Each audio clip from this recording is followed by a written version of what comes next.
안녕하세요. 저는 여러분의 고등학교 한국사에 대한 궁금증을 해결해드릴 콕쌤입니다. 오늘은 10번째 시간으로 양반 신분제 사회와 상품화폐 경제에 대해 공부해보는 시간을 가져볼게요. 조선의 신분제도에는 모든 사회 구성원을 법제적으로 양인과 천인으로 구분하는 양천제와 문반과 무반의 통칭인 양반이 하나의 신분으로 고착되고 중인이 별도의 신분층으로 형성되면서 직분에 맞게 주어진 의무와 규범을 따라야 한다는 성리학적 명분을 강조, 지배층인 양민과 피지배층인 상민을 엄격히 구분하는 반상제가 있었는데, 먼저 양천제에서 양인은 전세, 공납, 역의 의무를 부담하고 과거 응시가 가능했으며, 천인은 국가나 개인에 속하여 천역을 담당하였습니다.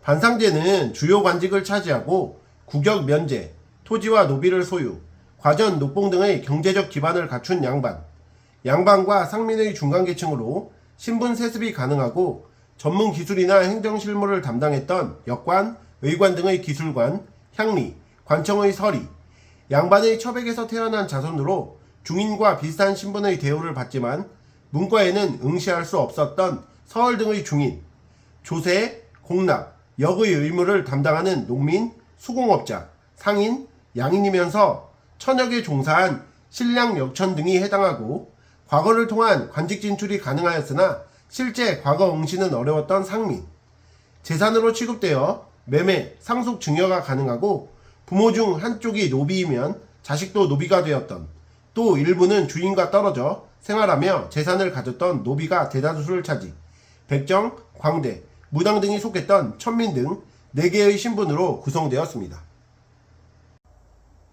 양난 이후 부유한 상민층이 받는 사람의 이름 쓰는 곳이 비어있는 관직 임명장으로 국가재정을 보충하기 위해 곡식을 바친 사람에게 실제 관직이 아닌 명예직을 주었던 공명처벌 구입, 납속을 통하거나 몰락한 양반의 족보 매입, 위조 등을 통해 신분 상승을 꾀하였는데, 이는 양반이 되면 군역 등 국역을 면제받았기 때문입니다.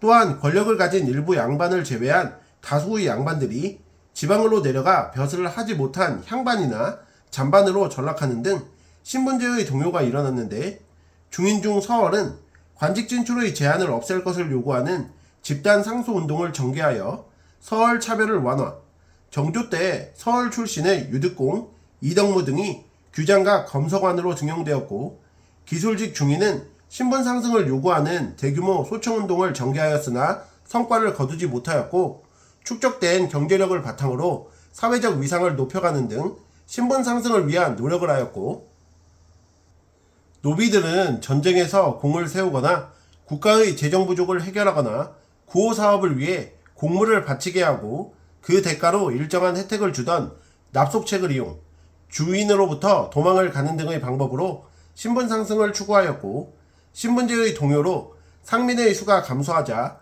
1731년 영조 때부터 실시한 아버지가 노비라도 어머니가 양인이면 그 자녀는 양인이 되는 노비 종무법으로 노비의 신분 상승 기회가 확대, 순조 때에는 공노비 6만 6천 명이 해방되게 되었고요. 또한 16세기 이래 지방 사족이 서원을 설립하고 향약을 구성하는 등 향촌사회를 지배하였다가 양난 이후 사족 중심의 향촌 질서가 약화되고 경제력을 가진 일부 분홍층이 향촌사회에서 영향력을 확대해 나가며 향촌 지배질서도 변화하게 됩니다. 이를 좀 더 자세히 알아보자면, 새로이 성장한 분홍층 등이 수령과 결탁하여 형해에 적극 참여하는 등 향촌 지배권을 장악하려 시도하면서 기존의 사족인 구양과 새로운 세력인 신양 간의 갈등으로 향전이 전개되었는데, 이로 인해 지방 사족들의 총회로 결속력을 다지고 지방민에 대한 영향력을 확대하던 향회가 수령권 강화로 수령이 세금을 부과할 때 의견을 묻는 자문기구로 전락하게 되고, 수령은 분홍층을 지원하며 사족의 향촌 지배권을 약화, 수령과 향리의 권한은 강화되게 됩니다. 자, 이제 수치제도의 개편에 대해서도 알아볼까요? 조선 전기에는 농업이 국가경제의 기본이라 생각하며 개간을 장려하고 우리나라의 풍토에 맞는 농법으로 1429년 세종 때 농사 직설을 편찬하는 등 농업을 장려하였으며 2년 3작의 밭농사, 남부 일부 지방의 모내기 보급 등의 농업기술이 발달하였습니다.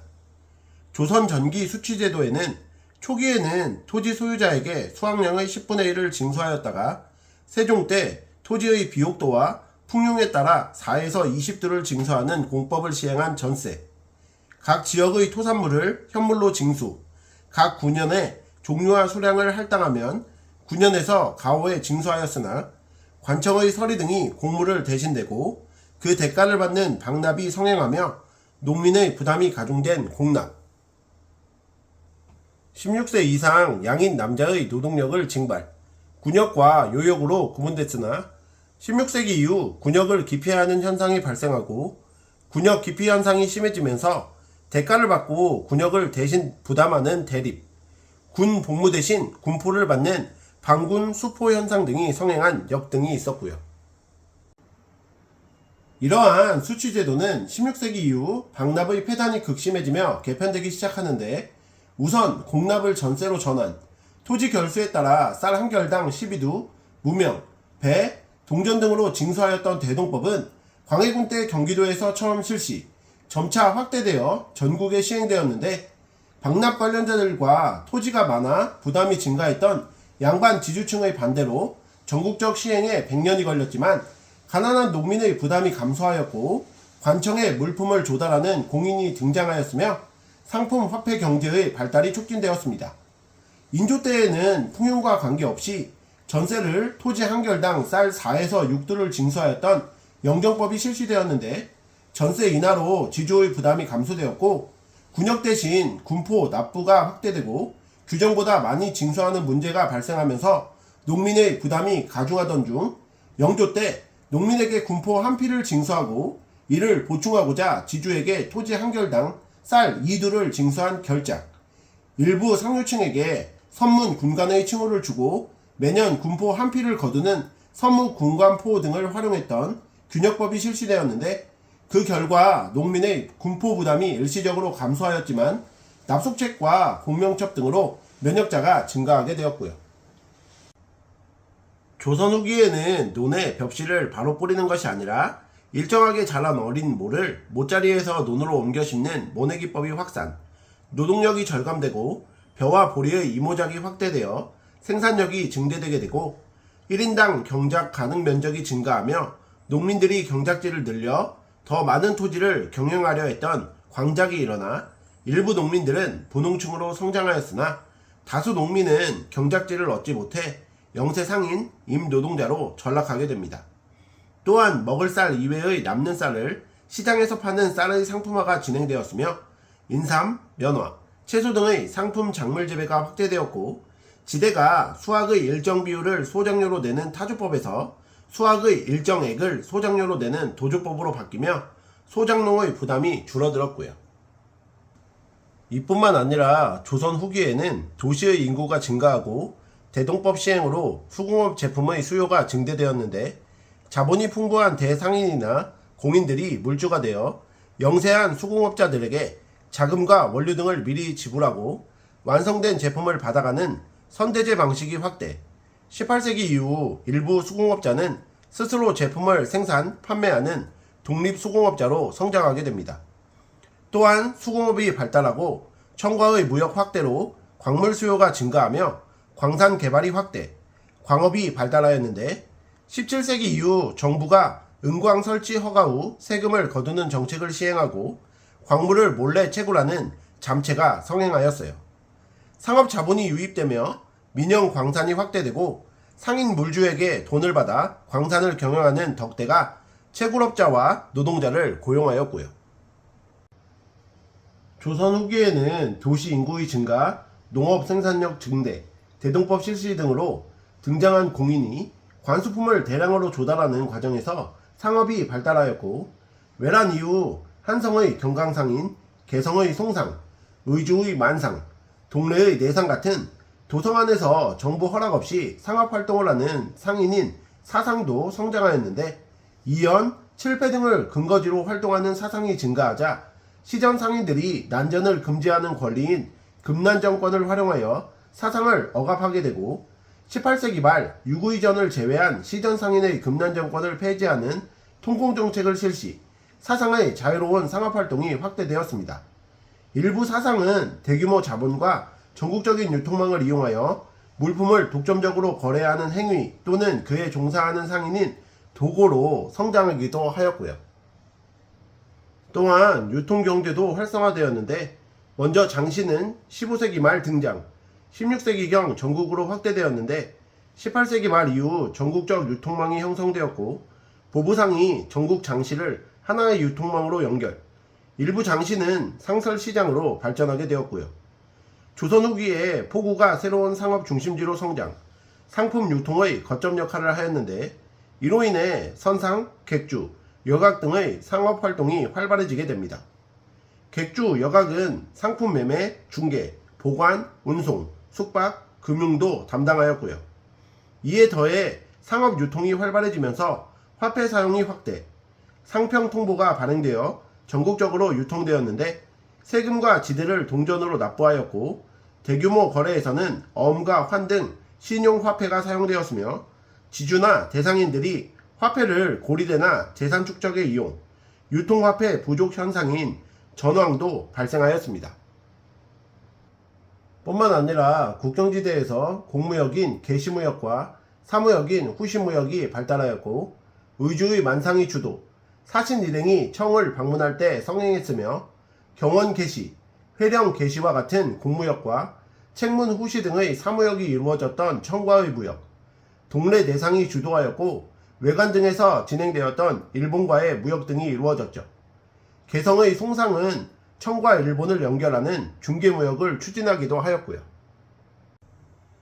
19세기 조선에서는 성리학의 현실문제 해결의 한계를 느끼고 양명학, 고증학, 서양 학문 등이 유입되었는데 유영원, 이익, 정혜공 등은 농민생활의 안정을 위해서는 특히 토지제도의 개혁이 필요하다고 하여 토지의 국유화를 원칙으로 정하고 농민에게 균등하게 분배하는 균전론, 기본적인 생활을 유지하는 데 필요한 영업전을 할당, 매매를 금지하고 영업전 외에 토지에 대해서만 매매를 허용한다는 한전론, 모든 토지의 사유화를 인정하지 않고 농사를 짓는 사람에게만 토지의 점유권과 경작권을 부여하는 토지제도인 여전론 등을 주장하였고 유수원은 직업평등, 홍대용은 문벌 폐지, 박지원은 수레, 선박, 화폐의 필요성, 박재가 등은 수레, 배를 이용하여 소비를 촉진시켜야 한다는 주장을 하며 상공업 중심의 개혁을 펼치고자 하였습니다. 우리의 역사, 지리, 언어 등을 연구하는 국학도 발달하였고요. 또한 미륵신앙이 유행하여 민중의 변혁의지에 영향을 주었고 청을 왕래하던 사람들을 통해 천주교가 소개, 평등과 내세 사상을 내세우며 확산되었으나 유교의 제사의식을 거부하여 정부의 탄압을 받기도 하였으며 경주의 몰락 양반인 최재우가 1860년 동학을 창시, 하느님을 모시고 하느님께 돌아가는 자는 놀라운 힘을 낼 수 있고 인간 최고의 경지에 도달할 수 있다는 시천주, 사람이 곧 하늘이다, 즉 모든 사람이 평등하고 높고 낮음이 없다라는 인내천 사상을 강조하였으나 정부의 탄압을 받아 최재우가 처형되었습니다. 19세기에는 세도정치의 폐단, 자연재해와 전염병의 유행, 이양선, 출몰 등으로 사회불안이 고조되고 삼정의 문란과 마을 단위로 세금 총액을 미리 정해놓고 징수하는 방식인 도결로 인한 고통 등 세금 수치 문제 등으로 인해 농민 봉기가 발생하였는데 평안도 지역에 대한 차별과 지배층의 수탈로 인해 홍경래가 1811년 신흥 상공업 세력과 광산노동자, 빈논 등을 규합하여 봉기, 청천강 이북의 일부 군현을 점령하였으나 광군에게 패배한 홍경래의 난, 전정, 군정, 황곡 등 수치체계를 이용한 불법 수탈 상황인 삼정의 문란과 같은 지배층의 수탈로 단성, 진주농민 봉기를 거치면서 전국으로 확산된 임술 농민봉기 등이 대표적이었고 이에 정부가 암행어사를 파견하고 안핵사를 파견하여 주동자를 처벌, 삼정의 문란을 개혁하기 위한 기구로 삼정 이정청을 설치하는 등의 조치를 취했으나 미봉책에 불과하였습니다. 자, 그럼 오늘 배우신 내용을 바탕으로 문제 풀어볼게요. 1번. 다음 농법의 확대가 끼친 영향으로 옳은 것은? 이라는 문제인데요. 이러한 농법을 사용하는 것은 세 가지 이유가 있다. 김매기의 노력을 더는 것이 첫째요. 두 땅의 힘으로 하나의 모를 기르는 것이 둘째요. 좋지 않은 것을 솎아내고 튼튼한 것을 고를 수 있는 것이 셋째이다. 임원 경제지. 이 농법은 김매기에 매우 편하나 만일 큰 가뭄을 만나면 실수하니 농가에 위험한 일이다. 농사직설. 자, 자료에서 김매기의 노력을 덜 수 있고 두 땅의 힘으로 하나의 모를 기른다는 내용을 통해 해당 농법이 모내기법임을 알 수 있는데요. 이를 바탕으로 보기를 살펴볼게요. 1번. 광작이 나타났다. 이것이 정답이죠. 모내기로 노동력을 덜게 된 농민들은 경작지 규모를 늘려 광작에 나섰고 광작을 통해 일부 농민은 분농충으로 성장하는 경우도 있었죠. 2번. 결작이 부과되었다. 이것은 잘못됐어요. 균역법 실시로 인한 부족분을 충당하기 위해 결작이 부과되었죠. 3번. 향약이 보급되었다. 자, 이것도 틀렸는데요. 16세기 이후 사림은 향약을 통해 향촌 지배를 강화하였습니다. 4번. 공인이 등장하였다. 대동법 실시로 공인이 등장하게 된 거죠. 5번. 북학론이 제기되었다. 양난 이후 대외관계의 변화에 따라 18세기 일부 실학자들이 북학론을 제기한 것입니다. 그러므로 1번 문제에 대한 정답은 1번이 되겠습니다. 2번 문제도 풀어볼게요. 선생님의 질문에 대한 학생의 대답으로 적절한 것은? 이라는 문제인데요. 양반으로 보이는 사람이 자리를 짜고 있어요. 이처럼 조선 후기 신분 변화를 보여주는 제도나 조치를 말해보세요. 자, 양반으로 보이는 인물이 자리를 짜고 있는 것을 통해 당시 양반의 처지가 달라지는 등 신분제가 변화하고 있음을 볼 수 있는데요. 몰락 양반들은 권력에서 밀려나 향촌사회에서 영향력을 행사하는 향반이 되거나 일반 농민과 다를 바 없는 잔반이 되기도 하였습니다. 또한 노비도 신분을 상승하기 위해 노력하였죠. 자, 이를 바탕으로 보기를 살펴볼게요. 1번. 사화가 발생하였어요. 이것은 잘못됐죠. 이것은 조선 전기의 상황입니다. 2번. 유양소가 설치되었어요. 이것도 잘못됐는데요. 지방 사족들은 유양소를 통해 향촌에서 영향력을 행사하였죠. 3번. 경국대전이 제정되었어요. 이것은 조선 전기의 내용입니다. 4번. 노비 종무법이 실시되었어요. 이것이 정답이죠. 정부에서는 노비 종무법을 실시하여 노비의 신분 상승 기회를 넓혀주는 경우가 있었어요. 5번. 양천제가 반상제로 바뀌었어요. 16세기를 거치면서 나타나게 된 거죠. 그러므로 2번 문제에 대한 정답은 4번이 되겠습니다. 3번 문제도 풀어볼게요. 가제도에 대한 탐구 주제로 가장 적절한 것은? 이라는 문제인데요.